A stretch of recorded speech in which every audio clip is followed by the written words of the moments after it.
여러분 오늘 주보에 끼워드린 주차 안내 봉사자 모집 안내를 잘 보시고 모든 부서가 다 봉사자가 모자르고 힘들겠지만 여러분 이 주차 봉사는 정말 눈이 오나 비가 오나 더운 여름에도 이렇게 추운 겨울에도 변함없이 예배의 자리를 위해서 헌신하며 봉사하는 자리입니다.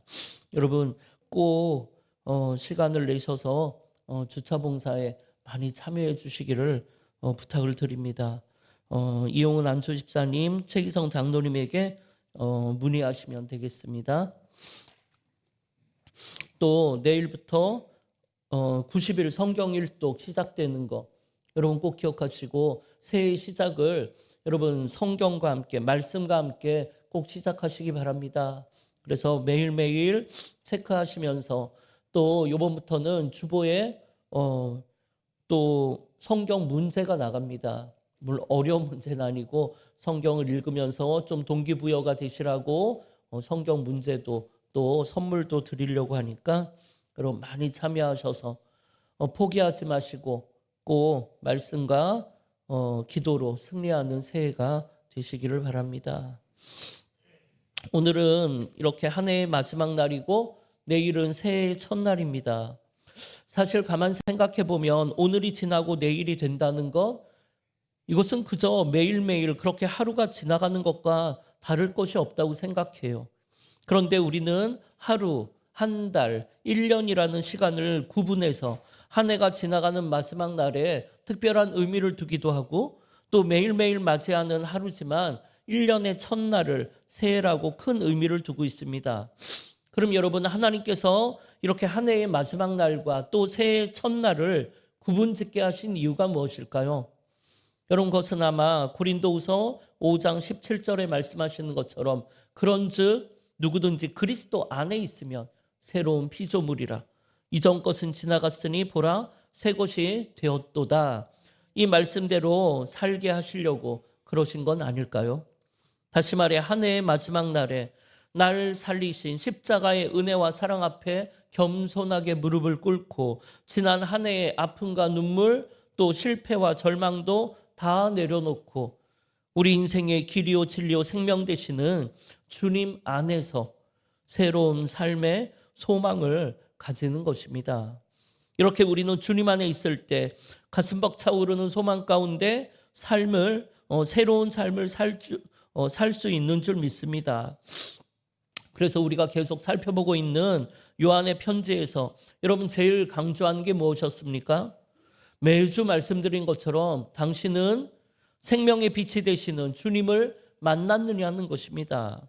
그리고 그렇게 나와 함께 하시는 주님을 만나고 느끼고 체험하고 주님과 교제하며 사는 것이 신앙생활에서 가장 중요한 것이고 만약 당신이 부활의 주님, 빛 되신 주님을 만나지 못했다면 여러분은 아직까지 신앙생활을 시작하지도 못한 사람이라고 말을 해요. 들어서 아는 주님, 배워서 아는 예수님이 아니라 정말 내 삶의 깊은 곳에서 실제로 예수님을 보고 듣고 만나고 느껴야 한다는 것이죠. 그리고 그렇게 주님을 만났다면 둘째로는 매일매일 순간 빛 대신 주님 앞에 내가 나아가서 나의 모든 삶을 자백하고 주님과 사귀어 살아야 받은 은혜를 소멸치 않을 수 있고 늘 평안과 기쁨 가운데 살 수 있다는 것입니다. 그리고 그렇게 빛 대신 주님께 나가서 우리의 모든 눈물과 더러움을 자백한다면 의로우신 우리의 대언자 예수 그리스도께서 우리를 변호해 주심으로 우리를 다시 깨끗하고 거듭난 인생 살게 해주신다는 거죠. 왜냐하면 내 안에 주님이 계시다는 것을 내가 느끼기 시작했는데 어떻게 내가 시기와 질투를 행하며 미움과 분노를 계속 품을 수 있겠냐는 겁니다. 내 안에 주님이 계시다는 것을 내가 알았는데 어떻게 금송아지 우상을 섬기고 더럽고 음란한 짓을 하겠냐는 거예요. 이렇게 내 안에 빛 되신 주님이 계시다는 것을 내가 느끼고 말씀을 통해 주님과 더 깊이 교제하면 이 모든 죄악에서 벗어날 수 있다는 것입니다. 그리고 나면 이제 신앙생활에서 중요한 세 번째 단계로 넘어가게 되는데요. 그게 뭐냐면 내 안에 계신 주님의 말씀, 계명을 지키려고 몸부림을 치며 애를 쓴다는 거죠. 이것이 바로 우리가 마지막 날까지 해야 하는 믿음의 선한 싸움 아니겠습니까? 이런 몸부림이 없다면 그는 거짓말하는 자요, 진리이신 예수님이 그의 삶에 계시지 않는 것이라고 요한은 강조하고 있습니다. 따라서 내가 주님과 사귀어 산다면 당연히 주님의 말씀을 깨달아야 되고 말씀대로 살아보려고 애를 쓴다는 것입니다. 그리고 우리가 지킬 말씀은 내가 너희를 사랑한 것 같이 너희도 서로 사랑하라는 이 말씀부터 지켜야 한다는 거예요.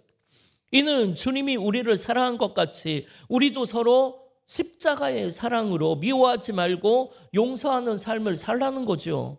그렇게 내 안에 있는 절망과 아픔, 모든 더러움을 다 씻어내야 주님이 말씀하신 강 같은 평화, 샘솟는 기쁨이 무엇인지를 알게 되고, 그래야 신앙생활의 진정한 참맛을 알게 된다는 거죠. 그리고 나서 요한은 신앙생활의 중요한 점 네 번째로 세상을 사랑하지 말라고 이야기합니다. 사실 우리는 세상 속에 섞여 살기 때문에 세상을 떠나서는 살 수가 없죠. 그러다 보니까 자꾸 세상에 물들게 되고 심지어는 주님을 떠나 세상으로 가는 사람도 있습니다. 그렇게 세상에 휩쓸려 살다 보니까 세상 풍랑 앞에 두려워하기도 하고 걱정, 근심에 사로잡혀 쩔쩔매는 인생을 살기도 한다는 겁니다. 그래서 그 두려움을 이겨내려고 주님을 붙잡는 것이 아니고 육신의 정욕, 안목의 정욕, 이생의 자랑을 찾아 세상을 분주히 돌아다니게 되고, 그러다 결국 세상 정욕이 내 마음을 장악해버리는 어리석은 인생이 되는 것입니다. 그럼 여러분, 세상을 사랑하지 않으려면 어떻게 해야 한다고 했습니까? 주님을 더 뜨겁게 사랑하면 된다고 합니다. 그러면 세상 속에 살고 있어도 그런 세상 재미, 세상 정욕이 우리의 마음을 흔들 수가 없다는 거죠. 그리고 나서 요한은 우리가 그렇게 믿음의 반석에 섰다면 그때 정말 조심해야 되는 것이 있는데, 바로 신앙생활의 중요한 점 다섯 번째로 적그리스도의 미혹을 조심하라라고 권면해요. 그러면 이런 적그리스도, 이단에 잘 빠지는 영적인 어린아이의 특징이 뭐라고 했습니까? 바로 예수를 그리스도라고 고백하지 못한다라는 거예요. 그 이유는 겉으로는 내가 예수를 아는 척했지만 실제로는 예수님을 만난 적이 없고 그리스도라는 말이 무슨 뜻인지도 모르기 때문입니다. 그럼 여러분, 지난번에 그리스도가 무슨 뜻이라고 했습니까? 여러분, 그리스도라는 단어의 뜻은 기름 부음을 받은 자라는 뜻이라 했어요. 이게 구약에서는 메시아, 신약에서는 그리스도라는 말입니다. 그러면 성경에 보면 누구에게 기름을 부었다고 했습니까? 왕을 세울 때 기름을 부었어요. 제사장 세울 때, 선지자 세울 때 머리에 기름을 부어 세웠습니다. 이에 예수가 그리스도라는 말은 예수님이 우리를 다스리는 왕이 되신다는 것이고, 하나님과 우리의 중보자가 되어주시는 대제사장이요, 이 땅에 하나님의 말씀을 대언하는 선지자라고 고백하는 것, 이것이 예수를 그리스도라고 고백하는 인생입니다. 그런데 여러분, 이걸 머리로는 알고 있지만 마음속 진심으로 내가 믿어지지 않거나 그런 믿음의 체험이 아직 없다면, 이걸 내가 입술로는 고백했지만 한 번도 예수님을 내 삶의 왕으로 모셔드린 적이 없다면, 그래서 왕 대신 주님의 다스림을 받은 적이 없고 여전히 내가 내 인생의 왕 노릇하며 내가 판단하고 내가 결정하며 살았더라면, 내가 십자가의 은혜와 사랑을 체험하고 십자가의 보혈의 공로로 하나님 앞에 나아가 겸손하게 무릎 꿇어본 적이 없다면, 내가 선지자의 말씀, 예수님의 말씀대로 살아보려고 애를 쓰며 몸부림을 쳐본 적이 없다면, 여러분, 그런 사람은 교회를 10년, 20년 다녔어도 아직도 어린아이와 같은 신앙인이고, 그런 신앙인이야말로 정말 적그리스도에게 넘어가기 쉬운 사람이라는 것입니다. 따라서 어린아이와 같은 신앙에서 벗어나 적그리스도에게 미혹되지 않으려면 여러분, 오직 예수 그리스도 안에 거하라, 이렇게 요한은 권면하고 있습니다. 예수 그리스도 안에 거한다는 것, 여러분, 이건 우리의 마음과 생각이 항상 예수님으로 충만한 거예요. 물론 순간순간 다른 생각이 자리를 잡을 수도 있지만 내 삶의 방향이, 또 나를 이곳에 보내신 사명, 나와 함께 하시는 예수님, 이런 것이 생각나지 않을 정도로 세상의 정욕이 내 마음을 장악하게 해서는 안 되는 겁니다. 이렇게 주님이 내 안에, 내가 주님 안에 거하는 인생이 돼야 적그리스도에게 넘어가지 않는 거예요. 그러면서 요한은 오늘 본문을 통해 신앙생활의 중요한 6번째 모습을 우리에게 이야기하고 있는데요. 그게 뭐냐면 내가 하나님의 자녀라는 것을 깨달아야 한다라고 권면해요. 오늘 본문 1절 2절에 보니까 보라 아버지께서 어떠한 사랑을 우리에게 베푸사 하나님의 자녀라 일컬음을 받게 하셨는가. 우리가 그러하도다. 그러므로 세상이 우리를 알지 못하면 그를 알지 못함이라. 사랑하는 자들아 우리가 지금은 하나님의 자녀라. 장래에 어떻게 될지는 아직 나타나지 아니하였으나 그가 나타나시면 우리가 그와 같은 줄을 아는 것은 그의 참모습 그대로 볼 것이기 때문이라는. 여러분 우리가 십자가의 사랑으로 하나님의 자녀가 되었는데 그러면 여러분은 내가 하나님의 자녀라는 것을 분명히 인식하며 기억하며 살고 있냐는 것입니다. 여러분 우리가 신앙생활을 하다가 자꾸만 넘어지고 실패하는 이유 중에 하나가 바로 이런 거예요. 내가 누구인지를 모르는 거예요. 내가 어떤 신분을 가진 자인가를 충분히 인식하지 못하는 거예요. 내가 하나님의 자녀라는 것을 기억하지 못하니까, 그걸 충분히 인식하지 못하니까 하나님의 자녀로서 세상을 그럼 어떻게 살아가야 하는가 이것도 모르는 것이고 그저 오늘 당장 일어나는 그런 일들에 매여 살게 되는 거예요. 그러나 우리가 누구인가, 내가 누구인가 하는 사실 하나만 내가 확실하게 깨닫는다면 여러 가지 선택과 갈등의 상황에서 내가 어떻게 해야 하는지도 자연스럽게 깨닫게 되는 거예요. 따라서 오늘 본문에서 말하듯이 내가 하나님의 자녀라는 사실을 분명히 깨달으며 산다면 그런 사람에게는 하나님의 자녀답게 살라고 말할 필요도 없다는 거예요. 왜냐하면 내가 하나님의 자녀라는 것을 내가 분명히 알고 있다면 마땅히 하나님의 자녀답게 사는 것이 당연하기 때문에 누구라도 그렇게 살려고 애를 쓰게 될 겁니다. 그러니까 결국 신앙생활에서 우리가 실패하고 실족하고 시험 드는 것은 내가 하나님의 자녀라는 것을 제대로 인식하지 못하는 데 오는 거예요. 그렇다면 여러분은 하나님의 자녀입니까? 여러분 그걸 어떻게 알지요? 여러분이 하나님의 자녀라는 걸. 여러분 성경은 뭐라 그럽니까? 요한복음 1장 12절에 영접하는 자, 곧 그 이름을 믿는 자들에게는 하나님의 자녀가 되는 권세를 주셨다라고 성경에 분명히 기록되어 있어요. 이렇게 우리가 예수님의 십자가의 은혜와 사랑을 체험하고 예수님을 나의 구주로 영접하는 자가 되었다면 우리는 하나님의 자녀가 되는 권세를 가졌다라는 거예요. 그러면 여러분 우리가 하나님의 자녀라는 신분을 제대로 인식했다면 그 다음에 어떻게 살아야 한다고 합니까? 여러분 그것은 그 다음에 말한 바와 같이 하나님의 자녀는 자기를 깨끗하게 하고 거룩하게 하고 성결하게 하고 죄를 짓지 않는답니다. 오늘 본문 3절에 보면 주를 향하여 이 소망을 가진 자마다 그의 깨끗하심과 같이 자기를 깨끗하게 한다는 거예요. 또 6절을 보면 그 안에 거하는 자마다 범죄하지 아니한다고 했고 그 밑에 9절에도 보면 하나님께로부터 난 자마다 죄를 짓지 아니한다고 합니다. 그러면 여러분은 지금 하나님의 자녀라고 고백하셨는데 그럼 여러분은 죄를 짓지 않고 살고 계십니까? 저는 이 본문을 읽으면서 아무 말도 할 수가 없었어요. 왜냐하면 저는 어제도 죄를 지었기 때문입니다. 그러나 이에 대해 복음 전도에만 매달려 사는 정말 우리가 정말 따르고 싶은 목숨까지도 주님께 내놓은 사도 바울이 여러분 로마서 7장 22절에서 24절에 뭐라고 고백합니까? 함께 읽어보겠습니다. 내 속사람으로는 하나님의 법을 즐거워하되 내 지체 속에서 한 다른 법이 내 마음의 법과 싸워 내 지체 속에 있는 죄의 법으로 나를 사로잡는 것을 보는도다. 오라 나는 공고한 사람이로다. 이 사망의 몸에서 누가 나를 건져내랴. 아멘. 아니 사도 바울도 이렇게 매일매일 죄 가운데 살아간다고 고백하잖아요. 그렇다면 우리는 말할 것도 없겠죠.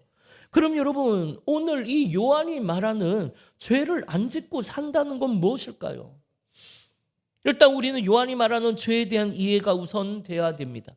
지금 요한이 말하는 죄, 성경이 말하는 죄, 그거는 율법적으로 도덕적 윤리적으로 죄를 논하는 게 아니고 하나님과 분리된 상태를 이야기해요. 하나님을 모르는 상태, 하나님을 외면하고 하나님을 떠나 세상 정욕에 물들어 사는 상태를 말하는 거예요. 다시 말해 여러분이 하나님의 자녀라고 하면서 하나님을 떠나 세상 기준, 세상 방법으로 그렇게 물들어 사는 것을 죄라고 이야기하는 거예요. 오늘 보면 8절에도 보면 죄를 짓는 자는 마귀에게 속하다니 마귀는 처음부터 범죄함이라 했어요. 죄를 짓는 자, 다시 말해 하나님을 떠나 세상에 매여 사는 자는 마귀에게 속한 것이고 마귀는 하나님을 떠난 범죄자라고 말을 합니다. 이렇게 사도 요한은 그런 범죄한 자들, 그러니까 하나님의 자녀라고 고백하면서 사실은 믿음의 본질에서 떠나 있는 자들에게 경고하는 거예요. 물론 하나님 안에서 우리의 신앙생활의 강조점은 조금씩 다를 수 있습니다. 누구는 믿음이 중요하다고 강조할 수 있고 누구는 행함이 중요하다고 강조할 수 있어요. 누구는 해외 선교가 제일 중요하다 강조할 수 있고 누구는 이웃 섬김과 구제가 중요하다 강조할 수 있죠. 또 누구는 찬양대가 중요하고 누구는 교육부가 중요하고 누구는 헌신이 중요하고 누구는 가정이 중요하다 이야기할 수 있어요. 그러나 여러분 중요한 것은 내가 무엇을 강조를 하든 결국은 하나님의 자녀된 우리가 서로에게 내 생각과 내 주장을 강요해서는 안 된다라는 거예요. 다시 말해 우리가 하나님 안에서 한 가족이요 자녀라는 것을 잊지 말아야 한다는 거예요. 따라서 가족을 향해 비난하고 공격하는 것은 여러분 아무 소용이 없는 것입니다. 그러면서 찬양을 하고 그러면서 교사를 하고 구역장을 하고 여러 가지 봉사와 헌신을 한다는 건 4절에 나오는 것처럼 불법을 행하는 자들인 거예요. 그럼 여러분 어떻게 하냐는 거예요. 그걸 보고 있자니 여러분 속에서 천불이 올라오는데, 그래서 9절에 이렇게 말씀하시는 거예요.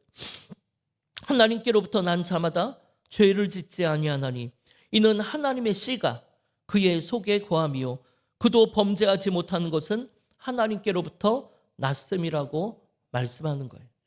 그러니까 우리가 뭘 중요하게 생각하든 구원받아 하나님의 자녀가 된 사람은 그 안에 뭐가 있다고요? 하나님의 씨, 생명의 씨가 있기 때문에 하나님을 떠날 수가 없다는 거예요. 결국 이 일을 멋지게 해내는 것보다 일은 좀 서투르고 실수해도 서로를 이해하고 축복하고 한 마음으로 하나 되는 것, 이것이 더 중요하다는 것이에요. 그럼 여러분 우리가 하나님의 자녀요 죄를 짓지 않게 하는 하나님의 씨라는 것이 과연 무엇입니까? 여러분의 하나님의 씨가 있습니까?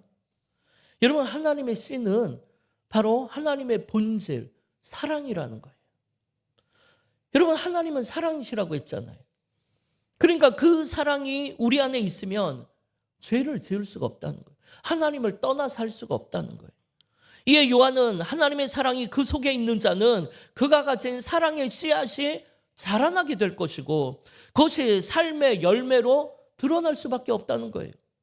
이렇게 하나님의 씨, 하나님의 사랑이 내 안에 있는 사람과 그렇지 않는 사람의 차이는 엄청납니다. 이에 하나님의 사랑이 우리 안에 들어오면 우리는 내 승질대로 살지 못하는 거예요. 내 정욕대로 살 수가 없습니다. 그런데 어떤 분은 하나님의 씨가 내 안에 있는데 나는 아무런 변화도 체험도 없다고 이야기를 해요. 여러분 그렇지 않습니다. 가만 생각해 보면 내가 예수를 그리스도라고 고백하고 오늘도 이렇게 예배의 자리에 나와 있다는 것만큼 여러분의 인생에 더 큰 변화와 간증이 어디 있겠냐라는 거예요. 우리가 지금은 그럴듯하게 교회에 나와서 예배드리고 있지만 지난 한 주 동안 우리가 가정에서 또 일터에서 세상에서 욕심과 죄악으로 살던 모습이 누구에게나 있습니다. 그런 내 모습을 아는 사람이라면 내가 이렇게 교회에 나와 예배드리는 이 모습을 보고 아마 기절초풍할지도 몰라요. 그러나 반대로 생각해 보면 어떻게 그렇게 살았던 사람이 주일날이면 교회를 나와 이렇게 예배를 드릴 생각을 했을까? 여러분 이게 더 놀랄 일 아니겠습니까? 그럼 여러분 무엇이 오늘 여러분을 이 예배 자리로 나오게 했을까요? 바로 내 안에 뿌려진 하나님의 씨, 바로 하나님의 사랑이 우리로 하여금 예배드리러 가야겠다, 하나님께로 가야겠다, 이 마음을 주신 것 아니겠습니까? 그러니까 그 하나님의 사랑이 우리로 하여금 하나님을 떠나지 않도록 붙들어 주시니까, 죄를 짓지 않게 붙들어 주시니까 내 스스로의 힘으로 죄를 안 짓는 것이 아니라 그 사랑의 씨앗이 나로 하여금 죄를 안 짓게 해주더라는 거예요. 이를 위해 여러분, 우리 안에 뿌려진 이 씨앗은 거목으로 자라나야 돼요. 그래야 우리를 더 강하게 붙들어 줄 수 있는 것입니다. 이를 위해 우리는 먼저 내 마음에, 내 삶의 밭을 옥토로 개간하고 하나님께로 받은 이 사랑의 씨앗을 심고 물을 주고 가꿔야 하는 거예요. 그러면 그 씨앗은 이내 싹이 나고 잎이 나고 거목으로 자라나게 될 겁니다. 그러니까 여러분, 중요한 것은 내가 하나님의 사랑을 체험해 봤는가? 이게 아니고 그 받은 사랑을 어떻게 했느냐? 이게 중요한 거예요. 그럼 여러분은 하나님의 사랑을 체험했잖아요. 그러면 하나님의 사랑의 씨앗을 받아서 어떻게 하셨습니까? 정성스레 심고 잘 가꾸고 계십니까? 그러지 않고 만약에 여러분이 그 사랑을 받고 그냥 가지고만 계시다면 여러분의 삶은 늘 똑같을 거예요. 그러면 하나님의 일도 자꾸만 세상 방법으로 하게 됩니다. 하나님의 일도 세상의 기준을 따라 하게 돼요. 때로는 시기와 질투, 섭섭함과 미움, 억울함과 분노로 일을 하게 된단 말이에요. 그러나 하나님의 사랑의 씨앗을 내가 심고 정성스레 가꾸고 키워내면 내 삶에 그 사랑은 엄청난 역사를 이루게 될 겁니다. 그래서 사도 바울이 에베소서 4장 13절에서 15절에 이렇게 권면하는 거예요. 함께 읽어보겠습니다. 우리가 다 하나님의 아들을 믿는 것과 아는 일에 하나가 되어 온전한 사랑, 그리스도의 장성한 분량이 충만한 데까지 이르리니, 이는 우리가 이제부터 어린아이가 되지 아니하여 사람의 속임수와 간사한 유혹에 빠져 온갖 교훈의 풍조에 밀려 요동하지 않게 하려 함이라. 오직 사랑 안에서 참된 것을 하여 범사에 그에게까지 자랄지라. 그는 머리니 곧 그리스도라. 아멘. 이렇게 우리는 교회의 머리 대신 그리스도에게까지 자라나야 된다는 것을 잊지 말아야 돼요. 물론 이 싸움에서 우리가 늘 지는 게 문제이겠지만 그때마다 그렇다고 자책하고만 있을 수는 없어요. 다시 정신을 차리고 우리 가정, 우리 교회를 분열시키고 깨트리려는 이 악한 영들을 대적하고, 이를 위해 내 안에 계신 주님을 내가 느끼고 만나고 하나님 주신 이 사랑의 씨앗으로 그리스도의 장성한 분량, 그러니까 서로의 허물을 덮어주는 십자가의 사랑까지 가야 된다는 거예요. 그러나 이런 것을 외면하거나 거부하는 바람에 늘 믿음이 자라나가다가도 주저앉고, 우리의 가정이 믿음의 가정으로 서보려다가 주저앉고, 우리 부서가, 우리 교회가 지경이 점점 더 넓어지려다가 제자리 걸음을 하는 거예요. 그러나 분명한 것은 우리는 결국 이 사랑 안에서 한 마음이 되어 머리 대신 예수 그리스도에게까지 자라나야 한다는 거예요. 따라서 그리스도의 장성한 모습으로 가는 우리의 신앙의 삶이 주님이 보여주신 것처럼 서로의 허물을 덮어주는 십자가의 사랑으로 가지 않고 율법에 비추어 나는 옳고 너는 틀렸다, 이 싸움으로 가게 되면 우리의 가정과 교회는 자라날 수가 없습니다. 여러분, 기독교 신앙의 본질이 사랑이라는 것을 기억해야 돼요. 우리의 모든 것은 그 사랑으로부터 시작된 겁니다. 그리고 그 사랑은 남의 죄와 허물을 내가 대신 책임지는 십자가의 사랑인 거예요. 따라서 우리의 신앙생활에서 중요한 것은 우리가 무엇을 하든 어디에 있든 이 십자가의 사랑이 드러나는 삶을 살아야 한다는 거예요. 우리가 이걸 놓치면 세상 사람들하고 똑같은 거예요. 여러분, 세상 사람들이 말하잖아요. 예수 믿어도 소용 하나도 없네. 예수 믿는 사람이나 안 믿는 사람이나 결국 다 똑같구만. 오히려 예수 믿는 사람이 더하네, 더해. 이런 말을 들으면 뭐라 할 말이 없어요. 왜냐하면 그게 사실이기 때문이죠. 이 시대는 정말 예수 믿고 변화된 사람을 찾아보기가 힘듭니다. 그러나 이럴 때일수록 우리는 내가 하나님의 자녀라는 걸 깨닫고 하나님을 떠나지 말고 우리 안에 심겨진 이 사랑의 씨앗을 거목으로 키워내서 거기에 맺힌 사랑의 열매로 여러분 세상과 나눠야 하는 거예요. 그래서 오늘 본문 10절에 이렇게 말합니다. 이러므로 하나님의 자녀들과 마귀의 자녀들이 드러나나니 무릇 의를 행하지 아니하는 자나 또는 그 형제를 사랑하지 아니하는 자는 하나님께 속하지 아니하니라. 여러분, 하나님의 자녀와 마귀의 자녀가 드러난다는 거예요. 우리 안에서도 드러난다는 거예요. 그리고 그 기준이 뭐라고요? 하나님의 의, 십자가의 의를 행하느냐, 형제의 허물을 덮어주는 사랑을 하느냐, 이걸로 이 둘이 나눠진다는 것입니다. 사랑하는 여러분, 라틴어 격언이면서 여러 신학자들이 인용했던 유명한 말이 있어요. 그게 뭐냐면 본질에는 일치를, 비본질에는 자유를, 모든 일에는 사랑으로. 여러분, 본질적인 문제에는 틀림이 없어야 돼요. 일치해야 돼요. 그러나 본질적인 문제가 아닌 비본질적인 문제에서는 서로의 다름을 인정하고 자유해야 돼요. 그럼 여러분, 무엇이 본질이고 무엇이 비본질입니까? 이게 여기에 이견이 있다면 모든 일에 사랑으로 행하면 문제가 없다는 거예요. 여러분, 2023년 한 해를 돌아보며 2024년에는 사랑하는 가족들에게 또 함께 헌신하며 신앙생활하는 교우들에게 여러분 오직 십자가의 사랑으로만 행하시기 바랍니다. 그래서 가정의 머리가 되시고 또 교회의 머리 되시는 예수 그리스도께까지 자라나는 사랑의 거목들이 되시기를 주님의 이름으로 축원합니다. 우리 이 시간 함께 결단하며 찬양할 텐데요. 저는 올해를 돌아보면서 제일 은혜를 받았던 찬양을 꼽으려니까 오늘 이 찬양이 꼽아지더라고요. 그럼 오늘 한 해의 마지막 주일 이 찬양 하나님 앞에 우리 믿음으로 올려드리겠습니다.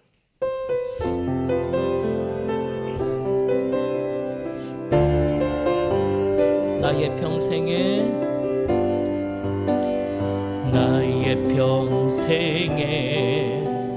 가장 복된 일을 내가 예수님을 만난 것이라.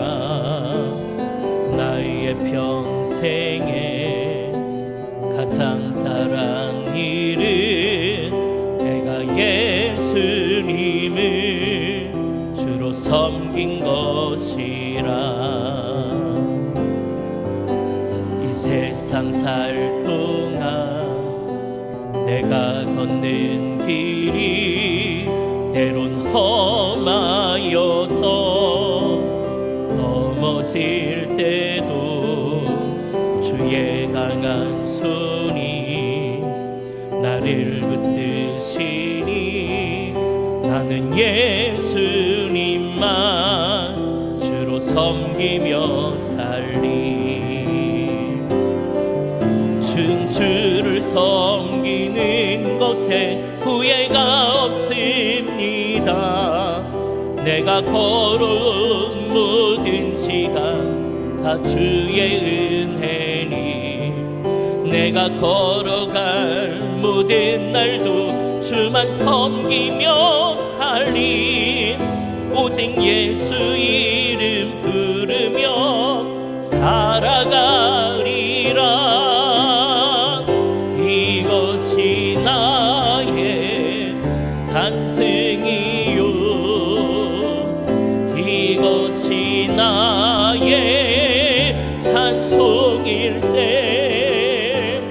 나 사는 동안 끊임없이 주를 우리 다시 한번 고백합니다. 이것이 나의 간증이요 이것이 나의 간증이요 이것이 나의 찬송일세. 나 사는 동안 끊임없이 주를 찬송하리로다.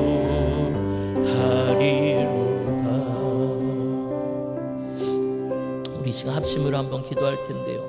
여러분, 한 해를 돌아보며 하나님, 이것이 나의 간증이고 이것이 나의 찬송이었습니다. 여러분, 그렇게 고백할 것이 있습니까? 만약 그것이 없다면 여러분은 하나님의 사랑의 씨앗은 받았지만 그 씨앗이 자라나지 않는 어린아이 인생인 거예요. 여러분, 그렇게는 예수를 만날 수 없습니다. 그렇게는 험한 풍랑의 세상 이길 수 없습니다. 이 시간 기도할 때 하나님, 내 안에 주신 이 십자가의 사랑, 이 사랑의 씨앗이 거목으로 자라나게 해달라고. 그래서 사랑의 열매, 성령의 열매 하나를 맺혀서 내 사랑하는 가족, 내 교우들, 내 이웃을 그 사랑으로 허물을 덮어주는 그런 정말 사랑의 하나님의 자녀가 되게 해달라고 이 시간 우리 주의 이름을 한번 부르며 합심으로 기도하겠습니다.